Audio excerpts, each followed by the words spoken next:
Today, the average teenager in this country has 50% of the sperm count, 50% of the testosterone as a 65-year-old man.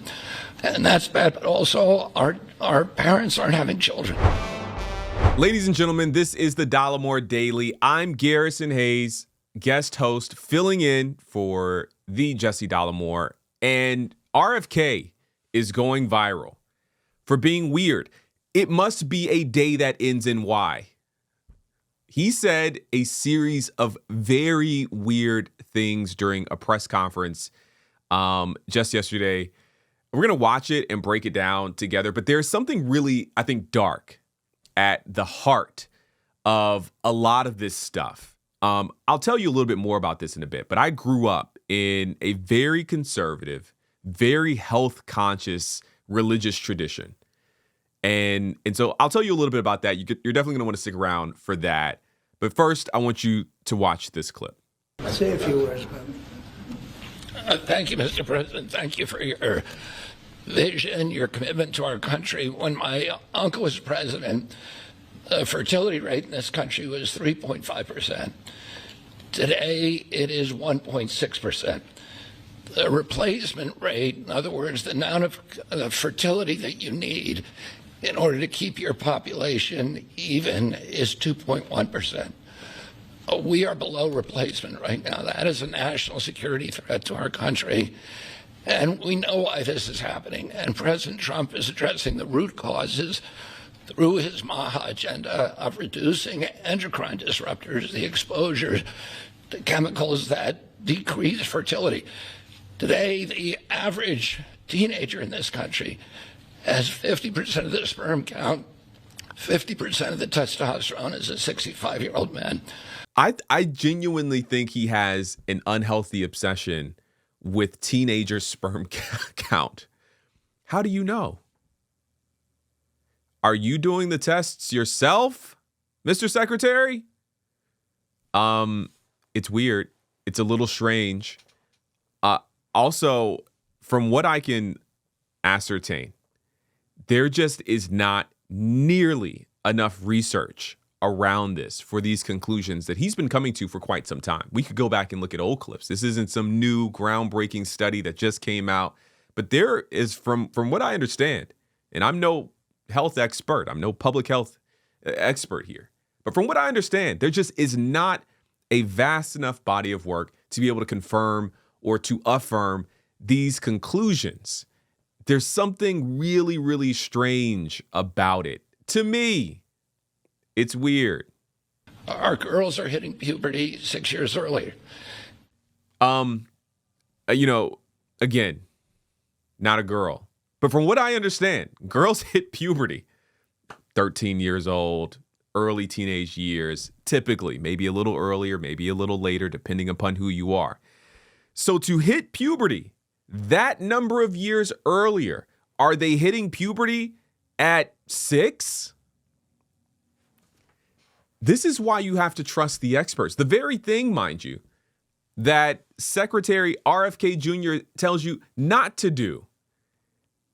You don't even have to trust the experts. Just think a little bit, and these things kind of begin to fall apart. But the reality is that people are very susceptible to kind of health scare kinds of things. There is a health panic present in all of this that I think is really, really important for us to call out. When you live in a country with a failing healthcare system, a healthcare system at the very least that doesn't work for everyone, turning to conspiracies and alternative medicines becomes incredibly, incredibly appealing. As I said earlier, I grew up in a faith tradition that is really focused on health and wellness. And the truth is, I am right there with you. Good, eat well, eat your veggies, eat clean. I'm a vegetarian. I spent most of my life as a vegan. I believe in that stuff. Hear me say that. That does not mean that we have to then be completely skeptical of every bit of available science because we think that, am I making sense here? Am I making some sense with this? Because this is not making sense to me. And that's bad, but also our parents aren't having children. Yes, our parents aren't having children.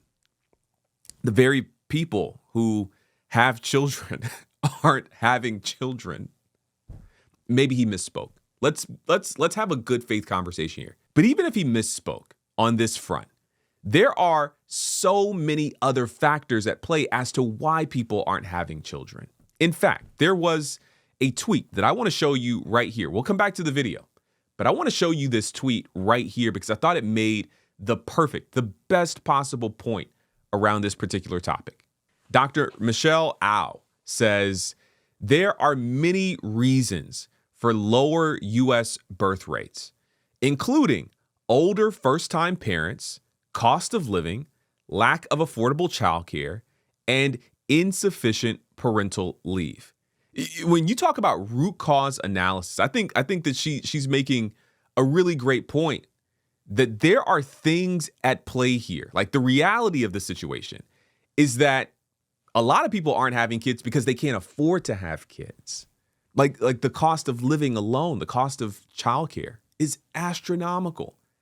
And so while we're wanting to count teenage sperm count, which is just the weirdest sentence I've said all week, maybe we could actually look at things that are within our control, like whether or not a person can go on family leave in a red state for any extended amount of time once they have said child.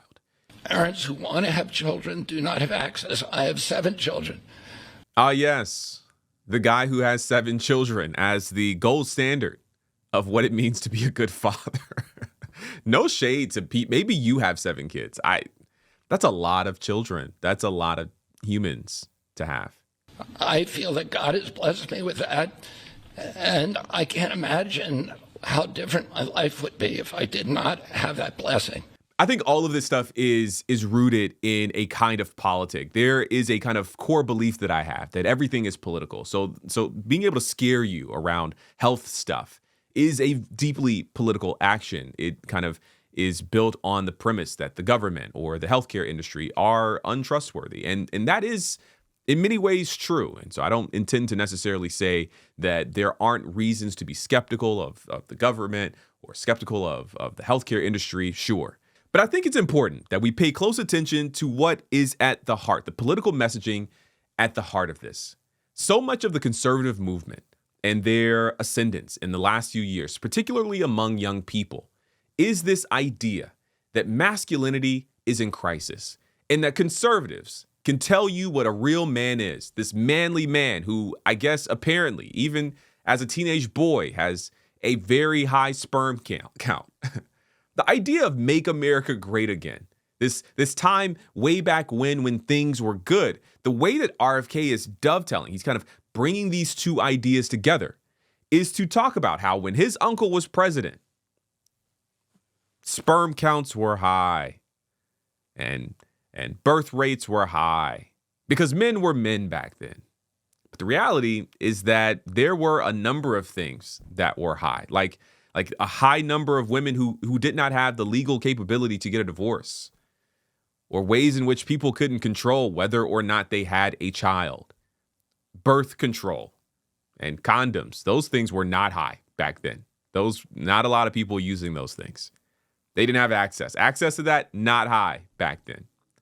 But I also think a part of that, right, is this pro-natalist movement, this belief, this political belief system that encourages women to have a bunch of kids, maybe 7, have a ton of kids as young as possible. Allow your husband to get out there and work. Surrender your autonomy, surrender your body to this patriarchal ideal of what a family and a person should do and should be. And I think those things are actually very dangerous.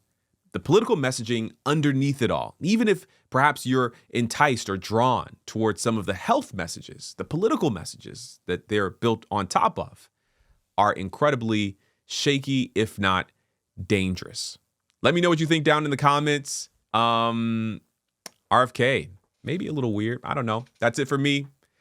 I'm Garrison Hayes, guest hosting for my friend Jesse Dollemore here at the Dollemore Daily. Make sure that you like this video and you subscribe to this channel if you aren't already. Listen, I'd love for you to come over to my YouTube channel and follow me. Subscribe to my channel as well. You can also find a link over on my channel to all of my platforms, Blue Sky and Twitter or X and Instagram and TikTok. I'm everywhere. You can also follow Jesse everywhere at Dollemore on all platforms. He got it easy. I kind of like that. There's a link below to go to my channel and links to all of Jesse's platforms as well. Make sure you go follow. I'm also on Substack. I just crossed 10,000 Substack followers just this week. So huge thanks to everyone who came over for that. Thanks to you for a warm welcome over the last couple of days. That's it for me in this one. I'll see you in the next one. Peace.